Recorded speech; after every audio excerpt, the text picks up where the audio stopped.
ਰਾਜਕੁਮਾਰ ਵੇਰਕਾ ਨੇ ਕਾਂਗਰਸ ਤੇ ਸੁਨੀਲ ਜਾਖੜ ਦੇ ਉਠਾਏ ਸਵਾਲਾਂ ਤੇ ਬੋਲਦੇ ਕਿਹਾ ਕਿ ਸੰਗਠਨ ਨੂੰ ਲੈ ਕੇ ਜੋ ਸੂਚੀ ਦਿੱਤੀ ਗਈ ਹੈ ਉਹ ਸਾਰਿਆਂ ਦੀ ਸਲਾਹ ਨਾਲ ਤਿਆਰ ਕੀਤੀ ਗਈ ਹੈ ਜੋ ਕੁਝ ਦਿਨਾਂ ਵਿੱਚ ਹੀ ਜਾਰੀ ਹੋ ਰਹੀ ਹੈ ਅਤੇ ਦੇਰੀ ਇਸ ਲਈ ਕੀਤੀ ਗਈ ਹੈ ਕਿਉਂਕਿ ਕੁਝ ਨਾਮ ਹੋਰ ਸ਼ਾਮਲ ਕਰਨੇ ਹਨ।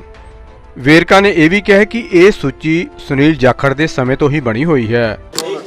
संगठन के लिए लिस्ट दी थी हरीश चौधरी जी को, नवजोत सिंह सिद्धू ने, आपके प्रेसिडेंट हैं वो पार्टी, लेकिन कहा जा रहा है कि उसमें कई सीनियर जो विधायक हैं, मंत्री हैं, सांसद हैं और सीनियर लीडर कई साल से कांग्रेस के लिए काम कर रहे हैं, उनसे राय नहीं ली गई। इसी वजह से आला कमान ने उस लिस्ट को, संगठन विस्तार को ठंडे बस्ते में डाल दिया। बिल्कुल गलत खबर है और वो जो लिस्ट है सभी लोगों से मशवरे के बाद जिसमें कांग्रेस के सभी सीनियर लीडर्स की एमएलए, मिनिस्टर्स, इवन पार्टी के जो प्रेसिडेंट रहे हैं उन सबसे सलाह मशवरे के बाद लिस्ट को तैयार किया गया है और वो लिस्ट जो है वो 2-4 दिन में जारी हो रही है।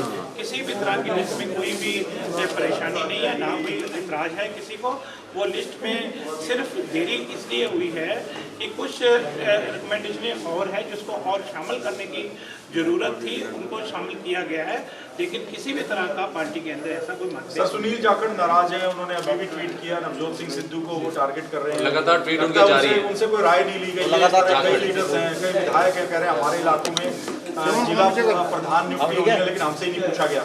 मुझे लगता है कि क्योंकि वो लिस्ट जो थी वो सुनील जाखड़ जी के जब अध्यक्ष थे उनके समय से ही जो है वो लिस्ट बनी हुई है। वो कांग्रेस हाईकमान के ने भी उसमें डिस्कशन किया है, सभी पार्टी के लोगों डिस्कशन हो चुकी है। मैंने आपको कहा कि वो जो लिस्ट है, क्योंकि अभी तक तो लिस्ट आई नहीं, तो ऐतराज किस बात का? ऐतराज तो उस बात का हो कि अगर लिस्ट सामने आई हो। अरे वो जल्दी जारी कर रहे हैं, वो पार्टी का इंटरनल मैटर है, वो जल्दी ही मैंने आपको कहा कि 2-4 दिन में वो लिस्ट जारी हो जाएगी। ਵੇਰਕਾ ਸਾਹਿਬ ਸੀਐਮ ਸਾਹਿਬ ਨੇ ਚਿੱਠੀ ਲਿਖੀ ਹੈ ਪ੍ਰਧਾਨ ਮੰਤਰੀ ਨਰਿੰਦਰ ਮੋਦੀ ਨੂੰ ਫਾਰਮ ਡੇਟ ਨੂੰ ਲੈ ਕੇ ਕਿ ਸੈਂਟਰ ਤੇ ਸਟੇਟ ਗਵਰਨਮੈਂਟਸ ਨੂੰ ਸ਼ੇਅਰ ਕਰਨਾ ਚਾਹੀਦਾ ਜੋ ਫਾਰਮ ਡੇਟ ਹੈ। ਕਿਦਾਂ ਲੱਗਦਾ ਕਿ ਜਿਹੜੀ ਮੌਜੂਦਾ ਸਰਕਾਰ ਹੈ ਜਿਹੜਾ ਉਹਦਾ ਵਾਅਦਾ ਸੀਗਾ ਟੋਟਲ ਡੇਟ ਪੇਪਰ उसके ਵਿੱਚ फेल रही है। माफ करने की रिक्वेस्ट की है। नहीं पहली गल ये है कि पहली स्टेट है पूरे देश की जिन्हें ਜਿਹੜੇ ਆਪਣੇ ਕਿਸਾਨ ਨੂੰ ਸਭ ਤੋਂ ਜ਼ਿਆਦਾ ਫੈਸਿਲਿਟੀਜ਼ ਦੇ ਰਹੇ ਹੈ। ਪਹਿਲੀ ਸਟੇਟ ਹੈ ਜਿੱਥੇ ਬਿਜਲੀ ਤੇ ਪਾਣੀ ਕਿਸਾਨ ਨੂੰ ਫ੍ਰੀ ਹੈ। ਪਹਿਲੀ ਸਟੇਟ ਹੈ ਕਿ ਜੇ ਕਿਸਾਨ ਦੀ ਕਿਸੇ ਤਰ੍ਹਾਂ ਦੇ ਨਾਲ ਸ਼ਹਾਦਤ ਹੋਈ ਹੈ ਉਹਨਾਂ ਕਿਸਾਨਾਂ ਨੂੰ ਹਰ ਘਰ ਦੇ ਵਿੱਚ ਨੌਕਰੀ ਔਰ 5-5 ਲੱਖ ਰੁਪਏ ਇਹੀ ਸਟੇਟ ਸਰਕਾਰ ਹੈ ਜਿਹੜੀ ਦੇ ਰਹੀ ਹੈ।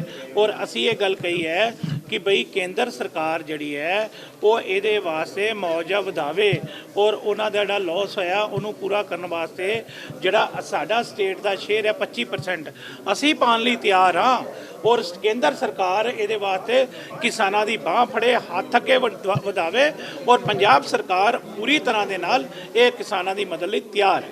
वेरका साहब एक सवाल आप चाहते हैं कि पूरा माफ कर दे सेंटर, उसके साथ मिलकर पंजाब सरकार भी कोई कैंपेन लाना चाहती है? बिल्कुल, देखो पहली बात तो ये है कि जितना हम कर सकते हैं, मैंने आपको कहा जितना हम कर सकते हैं, हमने 2.5 एकड़ वालों का किया है वो किया है।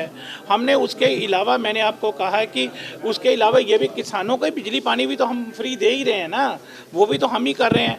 और इनके अलावा जो बाकी घरों वाले थे, गरीब लोग थे, उनका हमने बिजली के बिल माफ़ किए हैं, 2 किलोवाट के सभी लोगों के माफ़ किए हैं, जिसमें 50 लाख लोग जो हैं वो उसमें कवर हो गए हैं। और मुझे लगता है कि अगर हम ये चाहते हैं कि किसान की हालत अगर सब ख़राब है, ये नहीं पंजाब में पूरे देश के किसान की हालत ठीक नहीं है, तो सभी स्टेटों को और केंद्र सरकार को मिल करके कोई ऐसी पॉलिसी लानी पड़ेगी, ऐसी प्रपोजल लानी पड़ेगी जिसमें स्टेट भी शेयर डाले और केंद्र सरकार भी मदद करे ताकि ये किसानों की मदद हो सके। किसानों की मदद की आप बात कर रहे हैं, जो गन्ना किसान हैं, जब कैप्टन अमरिंदर सिंह मुख्यमंत्री थे तो उस समय उनकी जो कीमत थी वो बढ़ाई गई थी गन्ना किसान की, अभी तक उनको वो मुआवजा नहीं मिला है। वो कह रहे हैं कि अगर नहीं बढ़ाया गया तो हम पूरे जो चंडीगढ़ को भी दिल्ली जैसे हालात यहाँ पे बना देंगे। नहीं, मुझे लगता है कि देखो किसान गन्ना किसान के जो रेट थे वो मैक्सिमम पंजाब में बढ़ाए गए।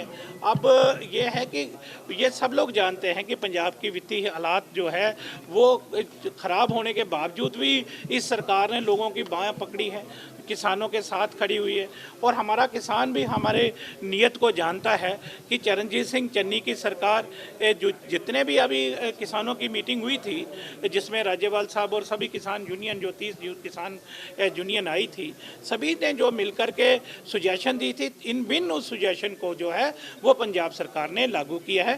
और मुझे नहीं लगता कि किसान के और सरकार के बीच में कोई मतभेद है और किसान और मैं समझता हूँ कि पहली सरकार है जो एक साथ मिलकर एक दूसरे की मदद करती है। लास्ट सवाल साहब, एक लास्ट सवाल। 36,000 कर्मचारी जो रेगुलर किए हैं, चाहे केजरीवाल हो कोई होए, उन्हें भी धरने चल रहे, फिर किहड़े रेगुलर कितने लोगों च बड़ा कंफ्यूजन है कि धरने वाले प्रगट सिंह के घर के सामने भी बई गल ये आ गई है कि ਜਿਹੜੇ ਸਾਡੇ ਇੰਪਲਾਈ ਹੈ ਉਹ ਜਿਹੜੇ ਸੈਕਸ਼ਨ ਦੇ ਅਸੀਂ ਪੱਕੇ ਕਰ ਸਕਦੇ ਹਾਂ ਉਹਨਾਂ ਨੂੰ ਪੱਕਿਆਂ ਕਰ ਰਹੇ ਹਾਂ। ਉਹਦੇ ਅੰਦਰ ਗਾਈਡਲਾਈਨ ਇਹ ਹੈਗੀ ਹੈ ਕਿ ਓਮਾ ਦੇ ਵੀ ਕੇਸ ਦੇ ਅੰਦਰ ਸੁਪਰੀਮ ਕੋਰਟ ਨੇ ਇਹ ਗੱਲ ਕਹੀ ਕਿ ਜਿੰਨੇ ਵੀ 10 ਸਾਲ ਵਾਲੇ ਮੁਲਾਜ਼ਮ ਹੈ ਉਹਨਾਂ ਨੂੰ ਪੱਕਿਆਂ ਕਰਨਾ ਹੈ ਤੇ ਜਿਹੜੇ ਬੰਦੇ ਹੁਣ 2 ਸਾਲ ਦੇ ਲੱਗੇ ਜਾਂ 1 ਸਾਲ ਦੇ ਲੱਗੇ ਹੈ ਹੁਣ ਉਹ ਵੀ ਧਰਨਿਆਂ ਤੇ ਬਹਿ ਕੇ ਕਹਿਣ ਕਿ ਸਾਨੂੰ ਵੀ ਪੱਕਿਆਂ ਕਰ ਦਿਓ। ਉਹ ਕਿਸੇ ਜਗ੍ਹਾ ਤੇ ਪਰੇਸ਼ਾਨੀਆਂ ਆ ਰਹੀਆਂ ਹੈ, ਲੇਕਿਨ ਸਾਡੀ ਕੋਸ਼ਿਸ਼ ਹੈ ਕਿ ਅਸੀਂ ਵੀ ਉਹਨਾਂ ਨੂੰ ਕਿਹਾ ਕਿ ਜਦੋਂ ਵੀ ਤੁਹਾਡਾ ਟਾਈਮ ਪੂਰਾ ਹੋ ਜਾਏਗਾ ਤੁਹਾਨੂੰ ਵੀ ਅਸੀਂ ਪੱਕਿਆਂ ਕਰਾਂਗੇ, ਲੇਕਿਨ ਕਿਸੇ ਵੀ ਕਰਮਚਾਰੀ ਨੂੰ नहीं कढ़िया जाएगा। और कोरोना टाइम के दौरान ਜਿਹੜੇ भी कर्मचारी ਜਿਹੜੇ ਸੀਗੇ ਉਹ ਉਹਨਾਂ ਨੇ ਆਪਣੀ ਡਿਊਟੀਆਂ ਕੀਤੀਆਂ ਸੀ और केंद्र सरकार ने ਇਹ ਉਹਨਾਂ ਦਾ ਜਿਹੜਾ ਹੀ ਪੀਰੀਅਡ ਕੰਪਲੀਟ ਹੋਣ ਤੋਂ ਬਾਅਦ ਉਹਨਾਂ ਨੂੰ ਨੌਕਰੀਆਂ ਤੋਂ ਕੱਢ ਦਿੱਤਾ।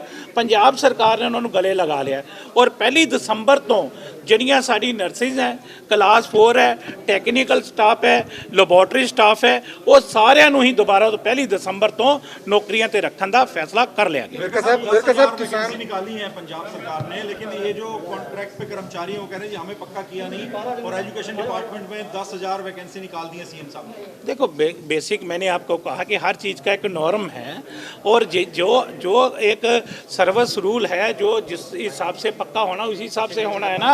और उसमें ये कहें कि नए लोगों को मौका ही ना दें, नए लोगों को मौका भी दे रहे हैं और पुरानों को भी कंटिन्यू कर रहे हैं। साहब किसान कह रहे हैं कि दिल्ली मोर्चे के बाद मोर्चा पंजाब च खुल सकता जे मंगां ਜਿਹੜੀਆਂ ਕਿਸਾਨਾਂ ਦੀਆਂ ਪੂਰੀਆਂ ਨਹੀਂ ਹੋਈਆਂ, ਖਾਸ ਕਰ ਡੈਟ ਵੇਵਰ ਵਾਲਾ ਹੀ ਹੈ ਤੇ ਗੰਨੇ ਵਾਲਾ ਹੀ ਹੈ। ਨਹੀਂ ਨਹੀਂ ਬਿਲਕੁਲ ਉਹਨਾਂ ਦੀ ਜਿਹੜੀ ਵੀ ਕਿਸਾਨਾਂ ਨੂੰ ਅਸੀਂ ਇਹ ਨੌਬਤ ਨਹੀਂ ਆਉਣ ਦਿਆਂਗੇ ਕਿ ਕਿਸਾਨ ਸਾਡਾ ਸੜਕਾਂ ਦੇ ਉਤਰੇ। ਅਸੀਂ ਕਿਸਾਨਾਂ ਨੂੰ ਗਲੇ ਲਗਾਵਾਂਗੇ ਔਰ ਜਿਹੜੀਆਂ ਵੀ ਉਹਨਾਂ ਦੀਆਂ ਮੰਗਾਂ ਉਹਨੂੰ ਅਸੀਂ ਪੂਰਾ ਕਰਾਂਗੇ। ਦੇਸ਼ ਦੁਨੀਆ ਦੀਆਂ ਤਾਜ਼ਾ ਖਬਰਾਂ ਦੇ ਲਈ ਹੁਣੇ ਪਲੇ ਸਟੋਰ ਤੋਂ ਡਾਊਨਲੋਡ ਕਰੋ ਪੰਜਾਬ ਦੀ ਆਵਾਜ਼ ਅਜੀਤ ਨਿਊਜ਼ ਐਪ। ਹੁਣ ਤੁਹਾਡਾ ਆਪਣਾ ਅਜੀਤ ਹਰ ਸੋਸ਼ਲ ਮੀਡੀਆ ਪਲੇਟਫਾਰਮ ਦੇ ਉੱਤੇ ਉਪਲਬਧ ਹੈ। ਫੇਸਬੁੱਕ ਦੇ ਉੱਤੇ ਹੁਣੇ ਲਾਈਕ ਤੇ ਫੋਲੋ ਕਰੋ ਅਜੀਤ ਦਾ ਅਫੀਸ਼ੀਅਲ ਪੇਜ ਡੇਲੀ ਅਜੀਤ ਤੇ ਹਾਂ ਨਾਲ ਹੀ ਦੋਸਤਾਂ ਨੂੰ ਪੇਜ ਲਾਈਕ ਕਰਨ ਦੇ ਲਈ ਇਨਵਾਈਟ ਕਰਨਾ ਨਾ ਭੁੱਲਣਾ। ਇੰਨਾ ਹੀ ਨਹੀਂ, ਹਿੰਦੀ ਦੇ ਵਿੱਚ ਖਬਰਾਂ ਵਾਸਤੇ ਲਾਈਕ ਤੇ ਫੋਲੋ ਕਰੋ ਸਾਡਾ ਫੇਸਬੁੱਕ ਪੇਜ ਅਜੀਤ ਸਮਾਚਾਰ ਹਿੰਦੀ। YouTube ਦੇ ਉੱਤੇ ਵੀਡੀਓ ਖਬਰਾਂ ਦੇਖਣ ਦੇ ਲਈ ਹੁਣੇ ਸਬਸਕ੍ਰਾਈਬ ਕਰੋ ਅਜੀਤ ਦਾ official YouTube channel Ajit web TV. ਤੁਹਾਡਾ ਆਪਣਾ ਅਜੀਤ ਹੁਣ ਟਵਿੱਟਰ ਤੇ ਇੰਸਟਾਗ੍ਰਾਮ ਦੇ ਉੱਤੇ ਵੀ ਉਪਲਬਧ ਹੈ। ਟਵਿੱਟਰ ਦੇ ਉੱਤੇ ਖਬਰਾਂ ਦੇ ਲਈ ਫੋਲੋ ਕਰੋ ਡੇਲੀ ਅਜੀਤ ਤੇ ਇੰਸਟਾਗ੍ਰਾਮ ਦੇ ਉੱਤੇ ਖਬਰਾਂ ਦੇ ਨਾਲ ਵੀਡੀਓ ਦੇਖਣ ਦੇ ਲਈ ਫੋਲੋ ਕਰੋ ਬਲੂ ਟਿਕ ਵਾਲਾ ਸਾਡਾ ਅਫੀਸ਼ੀਅਲ ਚੈਨਲ ਡੇਲੀ ਅਜੀਤ। ਇੰਨਾ ਹੀ ਨਹੀਂ, ਅਜੀਤ ਦੇ ਵੀਡੀਓ ਹੁਣ ਤੁਸੀਂ ਐਪਲ ਟੀਵੀ ਦੇ ਉੱਤੇ ਵੀ ਵੇਖ ਸਕਦੇ ਹੋ ਤੇ ਨਾਲ ਹੀ ਅਜੀਤ ਅਖਬਾਰ ਦਾ ਡਿਜੀਟਲ ਐਡੀਸ਼ਨ ਪੜ੍ਹਨ ਦੇ ਲਈ ਡਾਊਨਲੋਡ ਕਰੋ ਅਜੀਤ ਈ-ਪੇਪਰ ਐਪ। ਤੁਹਾਡਾ ਆਪਣਾ ਭਰੋਸੇਯੋਗ ਚੈਨਲ, ਤੁਹਾਡੀ ਆਪਣੀ ਆਵਾਜ਼, ਪੰਜਾਬ ਦੀ ਆਵਾਜ਼ ਅਜੀਤ।